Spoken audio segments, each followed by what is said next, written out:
My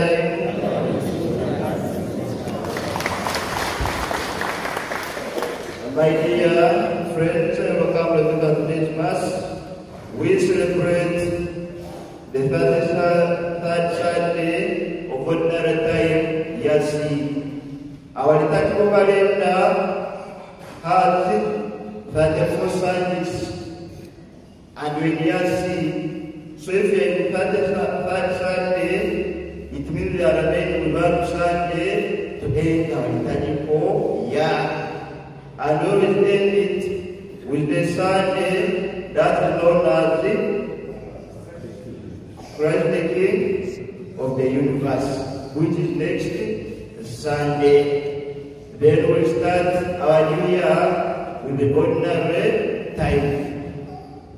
Ask yourself, I ask myself, as the year gets closer to be done, what have we achieved? The goals you had when the year was starting, about your spiritual life, about my spiritual life, how many have I achieved so far?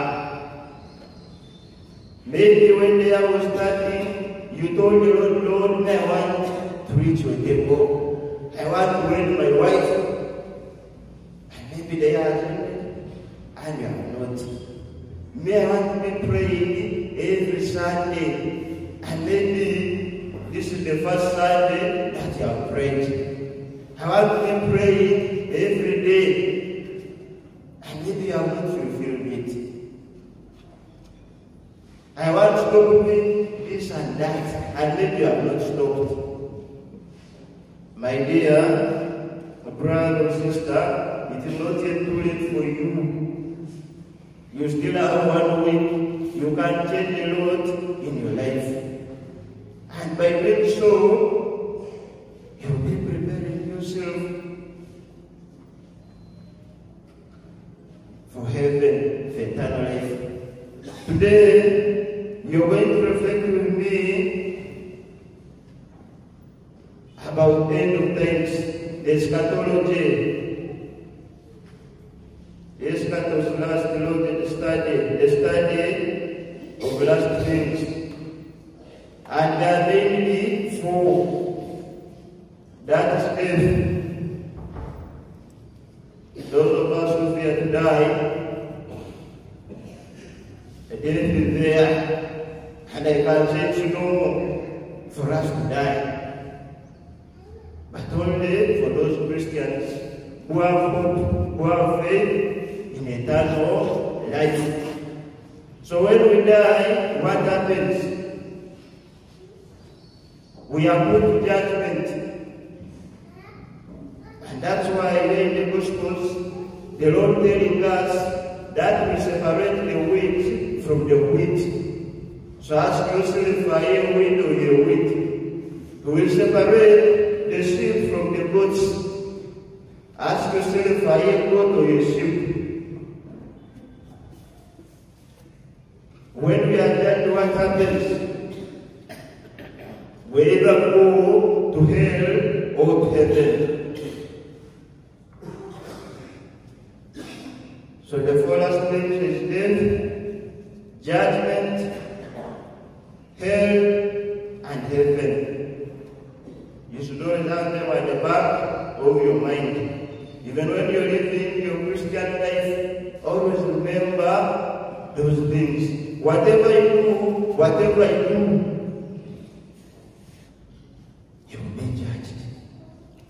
if you are doing well, then it will be better for you. If you are doing bad, then you experience it.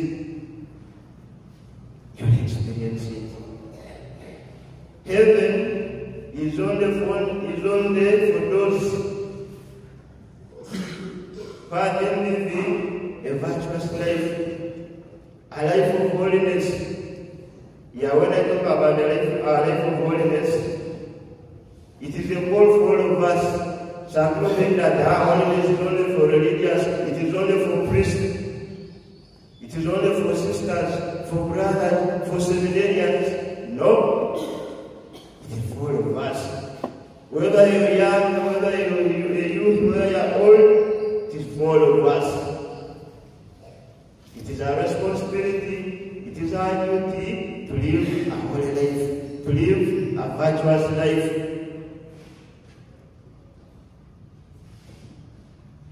the readings of today, all of them, somehow point about death, about judgment. We are in the first reading, the prophet Malachi is the last prophet in the Old Testament. And his book is very brief. It has only 3 chapters. He prophesied in a very difficult time when the Jews were from the Babylon, from the exile. They were from there. And he wrote this book around 550 BC, before Christ. He talks to the Jews who had discouraged, who had lost hope, who had lost faith in the Lord. When they came from the exile, of course, the first temple that was built by Solomon was already destroyed. And you know very well, the temple was the pride of the Jews. It was their everything.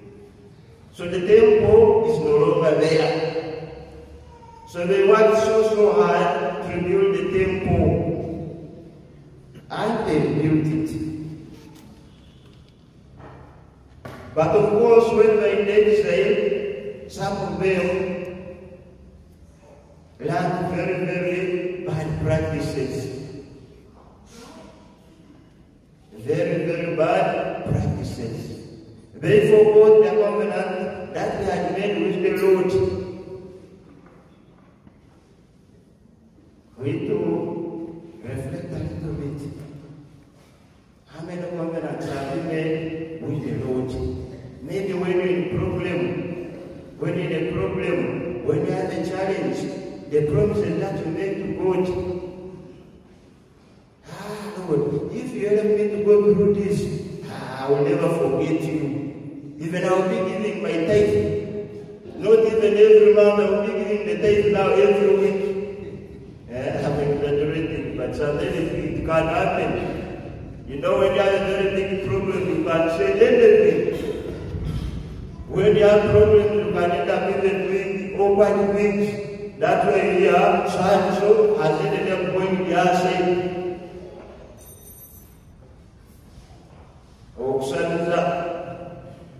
you hear those moments and all disappointing. Even sad so. What many praying every day? And those things happen in our lives, in our families. So they even happened to the Jews. It was too hard for them, the life was too hard for them. And the Lord indeed delivered them. But surprisingly, they easily forgot him. Now this prophet comes to remind them, please, the Lord still loves you. The Lord is merciful. Do not dishonor him. He's the one who delivered you. He has not yet forgotten you. Please come back. And we never listened.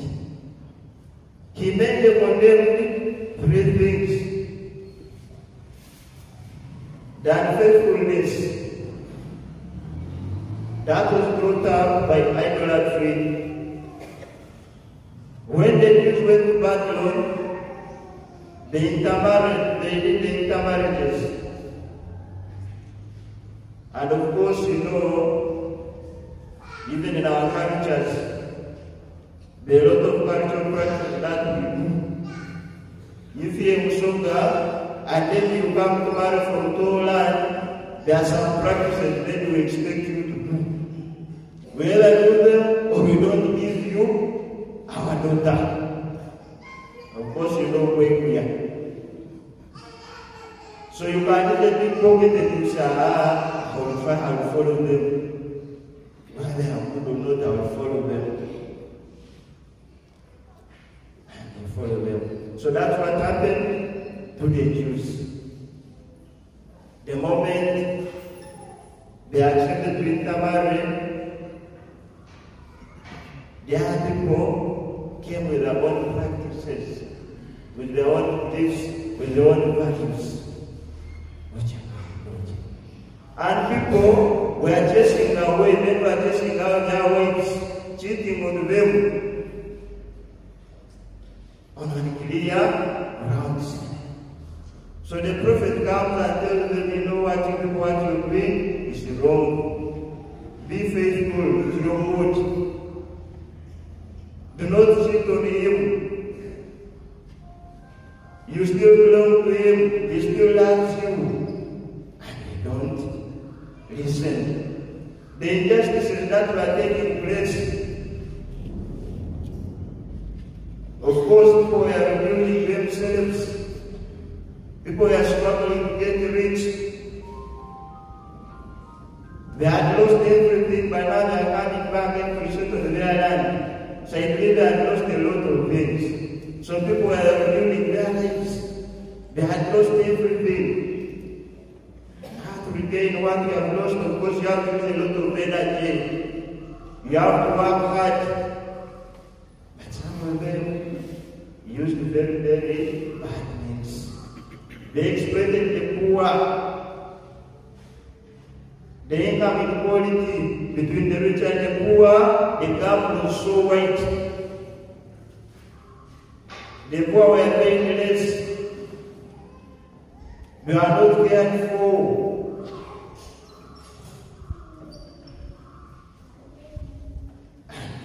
The prophet reminds them, please, take care of one another. Those who are stealing public funds, please,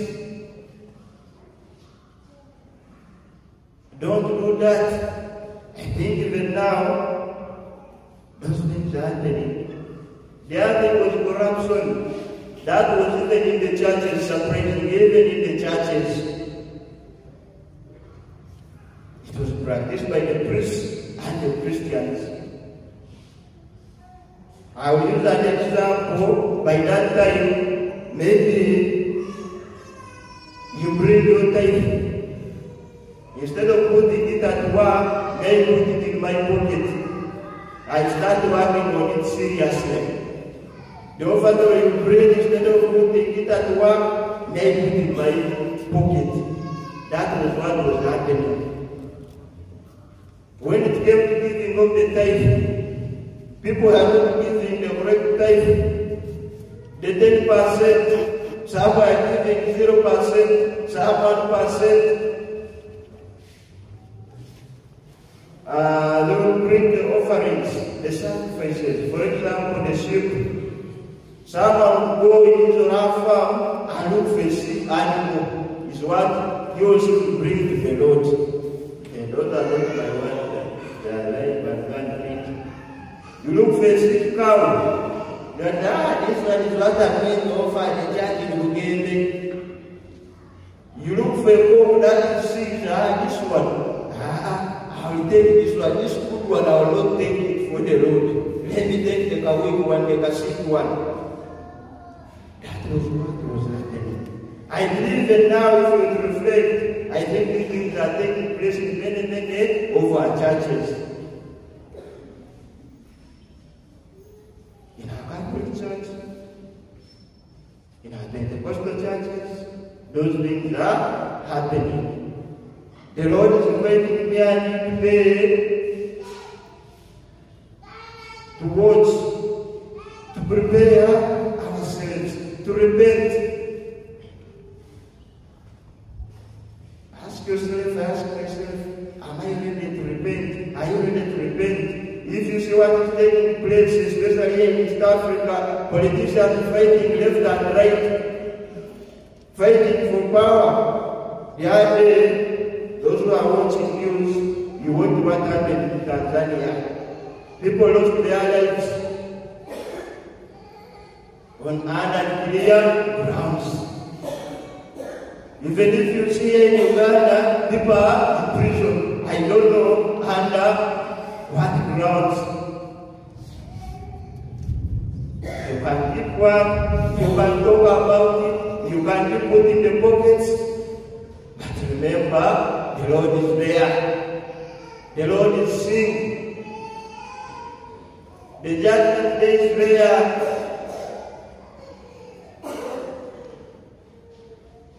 Are you ready to face the Lord? Are you ready to face His judgment? And we had it very, very well in the first reading, that all the proud, all the arrogant, and the other evil doers will suffer. They will face the wrath.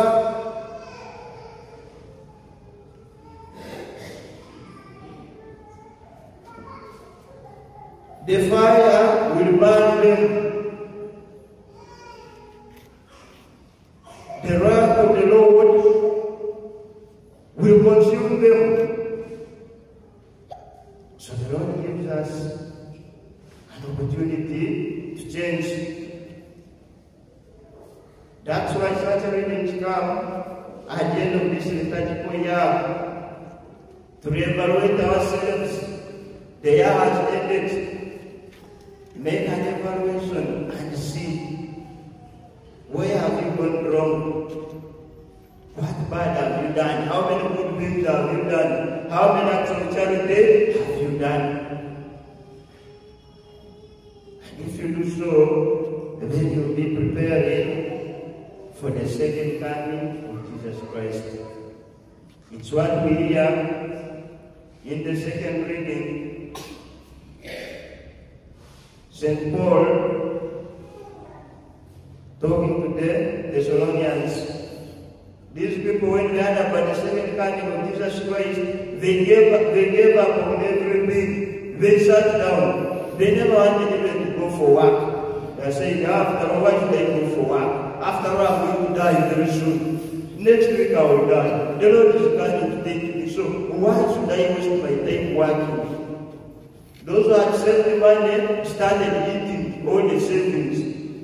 Those who had lunch started saying to them, I better die when I enjoyed my money. If I die in all of this land, who will I live with? I better eat my money with my wife. If they are the good husband, I better sleep in the bar drinking wine and beer. Was what was happening. But Paul tells the few people, we gave a very good example when we came.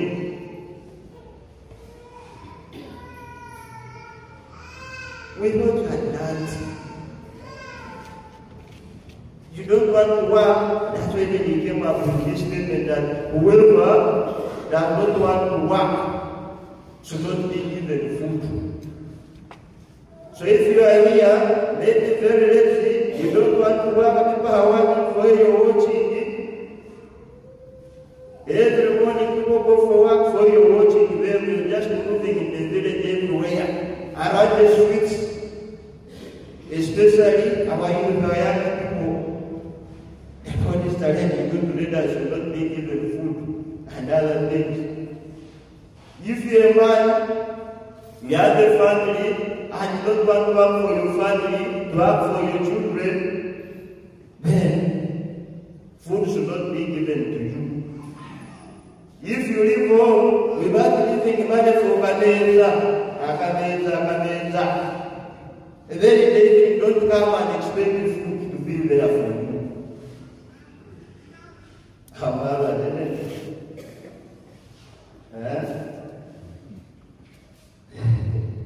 you feel thinking,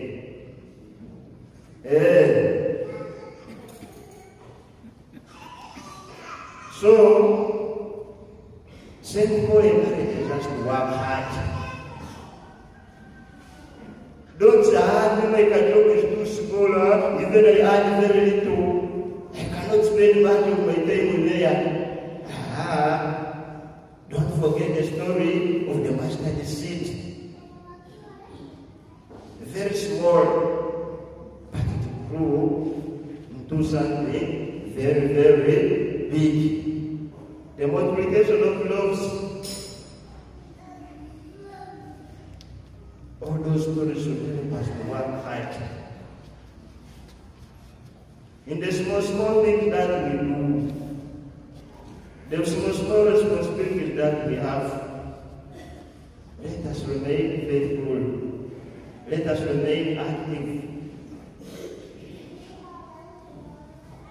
Let people see us and trust and say, yes, so and so is trustworthy. You can trust him, you can trust her with something. It may not be easy for you, it may not be easy for me. We need all the grace of God. And Jesus talks about it in the gospel today.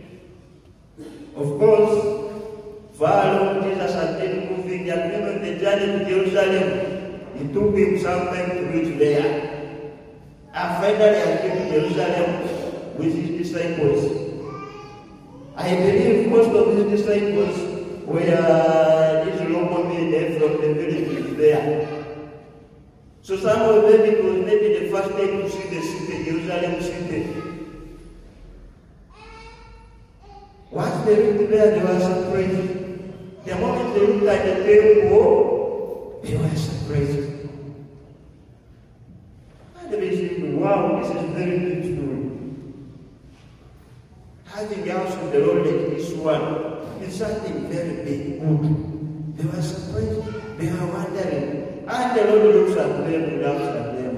He tells them, well, this temple you see well decorated with beautiful stones, with gold, with silver. There is a time when you don't see any of these things. Any of these stones remaining, it will be destroyed. And we never understood him. But it is now, it is after his death and resurrection when they realized what he was talking about. That's why if you go to Jerusalem up to now, there is no temple, it is no longer there.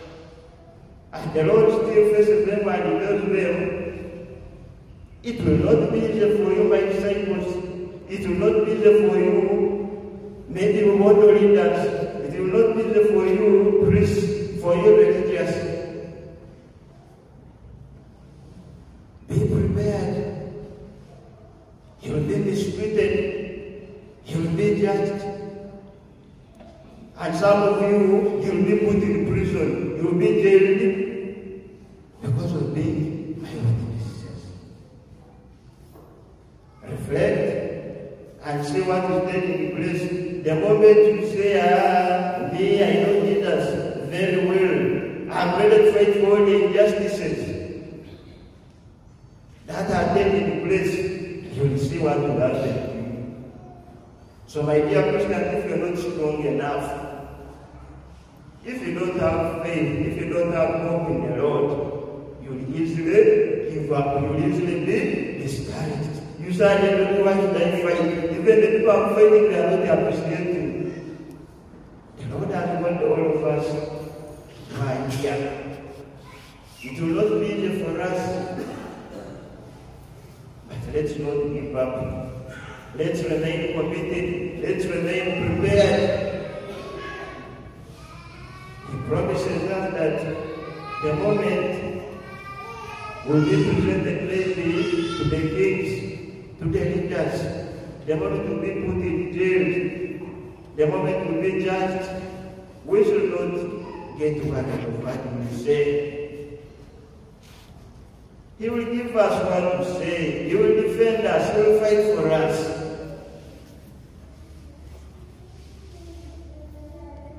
And he said that the defender will give up will be much, much better than that of our opponents. How many of us believe in that? Especially when we have challenges. When we are going, maybe in the church, and some of us even change that. They will never go back and pray from the church and together because they are going to be. I will no longer be the leader of Kabundo because the